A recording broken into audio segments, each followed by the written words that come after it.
வாங்க இப்ப வீடியோக்குள்ள போயிட்டு சுரைக்காய் சட்னி எப்படி பண்ணலாம்ங்கறத பார்க்கலாம். அதுக்கு முன்னாடி என்னோட சேனலை சப்ஸ்கிரைப் பண்ணலனா மறக்காம சப்ஸ்கிரைப் பண்ணிக்கோங்க. பக்கத்துல இருக்கிற பெல் பட்டனையும் கிளிக் பண்ணிக்கோங்க.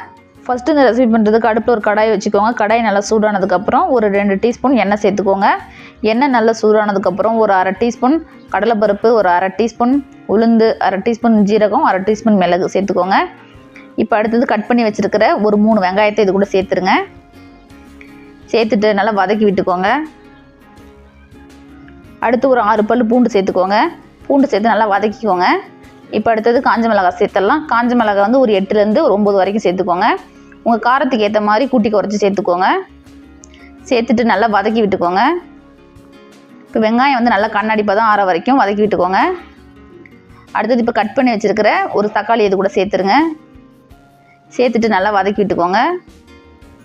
தக்காளி வந்து அதிகமாக சேர்த்துற வேண்டாம், 1 சேர்த்தாலே போதும். அடுத்தது நம்ம கட் பண்ணி எடுத்து வச்சுருக்கிற சுரைக்காய் அது கூட சேர்த்துடலாம். இந்த சுரைக்காய் பார்த்திங்கன்னா ஒரு 200 கிராம் இருக்கும்.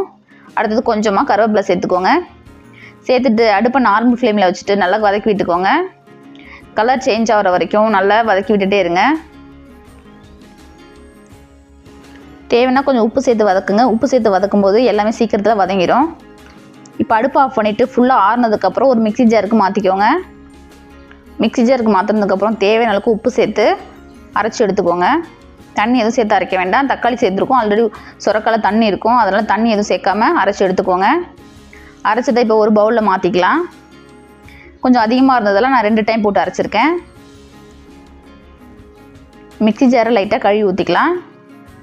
இப்போ இந்த சட்னிக்கு நம்ம ஒரு சூப்பரான தாளிப்பு கொடுத்துடலாம். அடுப்பில் ஒரு கடாய் வச்சுருக்கேன். கடாய் நல்லா சூடானதுக்கப்புறம் ஒரு 2 டீஸ்பூன் எண்ணெய் சேர்த்துக்கலாம். எண்ணெய் நல்லா சூடானதும் 1 டீஸ்பூன் கடுகு சேர்த்துக்கோங்க. அடுத்தது கொஞ்சமாக கருவேப்பிலை சேர்த்துக்கோங்க. இப்போ நம்ம ரெடி பண்ணி வச்சுருக்க தாளிப்பை சட்னியில் சேர்த்துடலாம்.